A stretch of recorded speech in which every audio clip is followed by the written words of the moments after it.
Hello everyone, welcome back. My name is Ariel and today's video is a part of the Quick Change Challenge hosted by Teresa B DIY, What's Jamie Making, and Dave's Wreaths and Things. I will leave the links to all of their channels and the playlist in the description below. And in this video, I am going to make a two-sided tray. This tray, the first side of it, I actually made as a part of another video that I made back in the summertime, and I'm just showing clips from that in the corner here. So if you want to see that how I made the first side of this, then you want to check the link in my description. I'll post a link there to that video and also in the cards. It is drink themed DIYs for summer. And then on the other side, I just started by painting it white. And I'm actually going to make a little Christmas tray on the other side.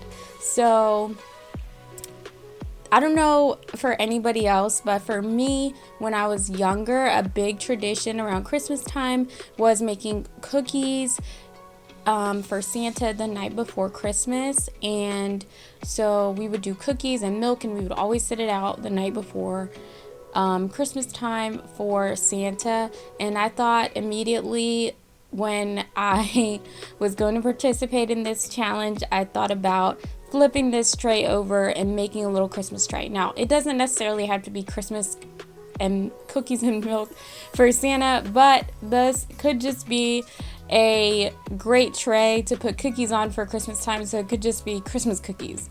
So you don't have to put the milk part. But let me know in the comments what your tradition was for Christmas. Did you guys put cookies and milk out for Santa Claus when you were younger too? I'm just curious. I'd love to know.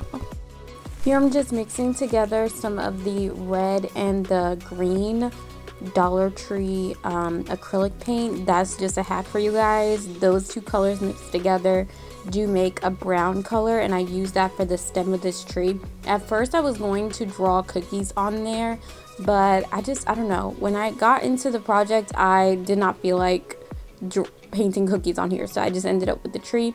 But I did use another stencil to put the little green, it's supposed to be mistletoe, use your imagination. And that's pretty much it for this. I just switched the handles over to the other side. Sorry for the bad lighting in the next few clips. I just didn't have the light on. But another option for this tray to make it easier to switch from one side to the next is to use a rope. It's still pretty simple because all you have to do is change the handles from one side to the next. But another option is to use a rope instead of the screw-on handles, so that you just kind of have to like pull the rope from one side to the next if you want to switch it over. For the next DIY, I am kind of spinning off of that haunted house thing that's going around the internet, where people are taking the Dollar Tree houses and they are spray painting them like dark colors and making them into little haunted houses.